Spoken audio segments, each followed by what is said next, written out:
Olá, vamos dar início então à nossa primeira aula do nosso curso de filosofia. Deixa eu pensar. E nada melhor do que começarmos a nossa aula com uma conversa, ou melhor, uma pergunta.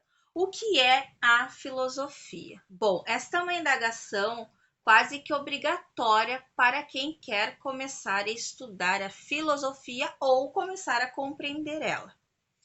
Então, já que nós estamos num curso onde nós vamos entender o que é essa filosofia, vamos começar então com a origem da palavra. Da onde essa palavra,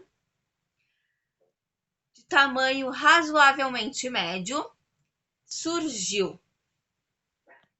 Bom, a palavra filosofia, ela é uma palavra grega. Nós atribuímos essa palavra ao filósofo grego Pitágoras, que viveu em torno do século 6 a.C. Ele era conhecido como um dos homens mais sábios do século dele, o tão famoso inventor da palavra filosofia. Bom, a filosofia, então, ela resulta da combinação de duas outras palavras. Filo, derivada de filia, que significa amizade, amor, fraterno, e sofia, que quer dizer sabedoria. Ou seja, filosofia significa amizade pela sabedoria, amor e respeito pelo saber. Então, preste atenção na importância e na carga que esta palavra nos traz. Desde os primórdios, então, da sua existência, os seres humanos eles sempre procuraram, de maneira facilitada ou não, explicar alguns fenômenos que a natureza se manifestava, alguns fenômenos que se manifestavam no mundo. Então, assim, desenvolveram diversas maneiras de explicar o mundo à sua volta.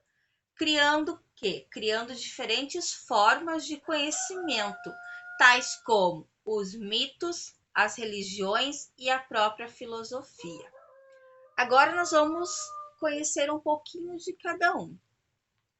Os mitos, então, eles constituem uma das primeiras formas de conhecimento desenvolvidas pelo homem.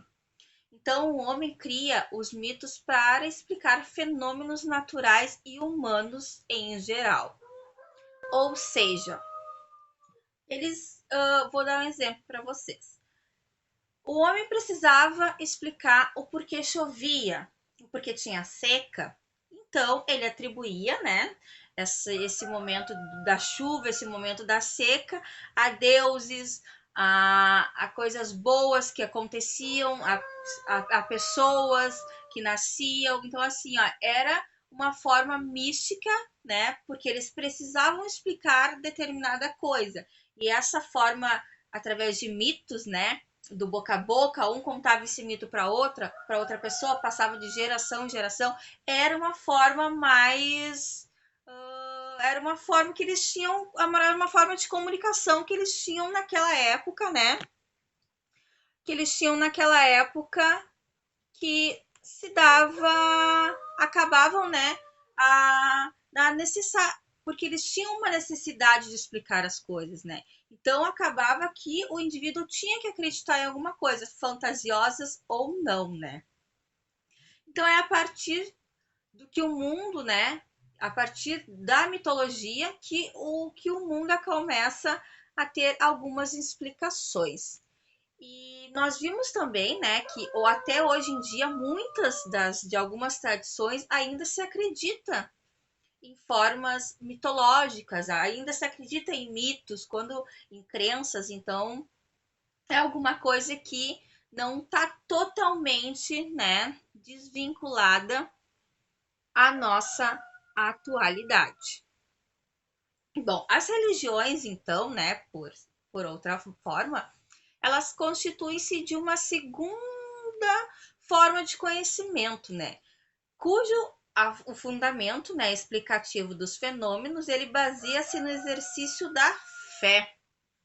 Essa, por sua vez, ela pode ser definida como um acreditar profundo em coisas que não dependem de comprovação e se submetem a dados empíricos, ou seja, elas se baseiam nos cinco sentidos, ou não se baseiam nos cinco sentidos, né?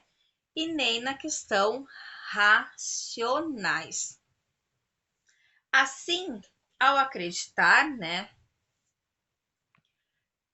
Então, preste atenção. Ali nós já temos, então, o conhecimento mitológico, depois o conhecimento através, né, da religião.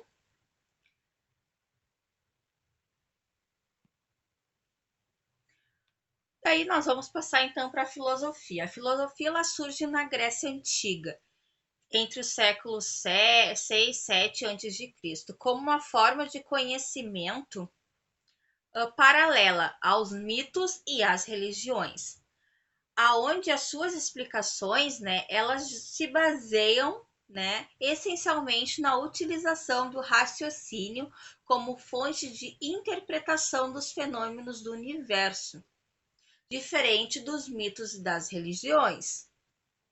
Ou seja, então ali começa a se perder um pouco, né, daquela questão que sempre se acreditava no mito ou nas religiões. Então ali começa, né, a ter um outro sentido. Então o conhecimento filosófico ele não é definido assim por validade ou determinada, e nem pode ser assim uma contradição, né? Assim, o conhecimento filosófico, ele é o quê? Ele é um saber sempre em construção. Entre os estudiosos, nós encontramos várias definições para a filosofia. E o que é mais surpreendente é que, assim, em muitos casos, as definições elas podem ser assim gigantes. Por exemplo, assim, para Platão. Para Platão, a filosofia é um saber verdadeiro que deve ser usado em benefício aos seres humanos.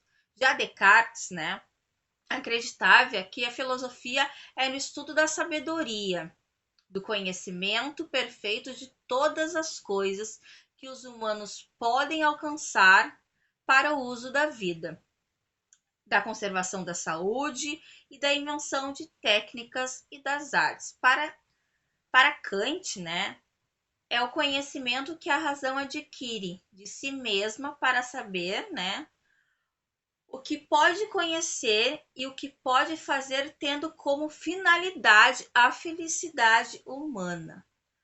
Apesar deste imensidão de definições, né, adotaremos uma, onde os elementos que nos servem, que nos guiam, né, sequencial, que vão nos guiar no entorno dessa aula. A fundamentação teórica, então, crítica do conhecimento e das práticas da Marilena Chauí. Vamos considerar essa definição, né, da Chauí como uma apresentação de uma segunda indagação. Bom, Marilena Chauí fala então que a filosofia é a fundamentação teórica e crítica dos conhecimentos e das práticas. Tá, mas com que se ocupa a filosofia? Bom, a filosofia, ela ocupa-se com as condições e os princípios do conhecimento, que pretende, né, ser racional, ou seja, verdadeiro com origem, a forma e o conteúdo dos valores éticos, políticos, artísticos e culturais, como a compreensão das causas e das formas de ilusão, né?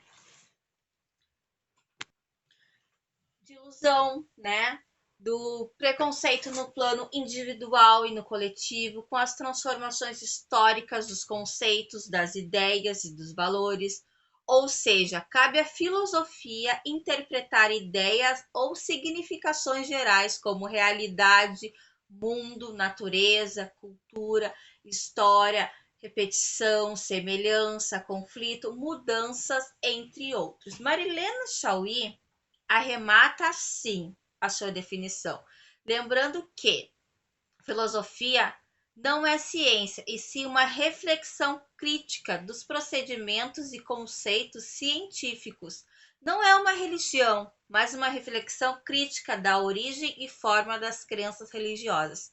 Não é arte, mas uma interpretação crítica dos conteúdos, das formas, das significações das obras de arte e do trabalho artístico. Não é sociologia e nem psicologia, mas a interpretação para avaliação crítica dos conceitos e métodos da sociologia e da psicologia.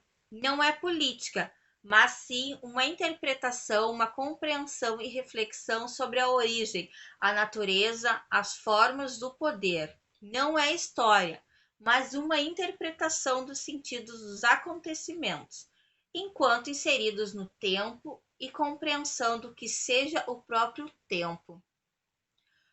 Continua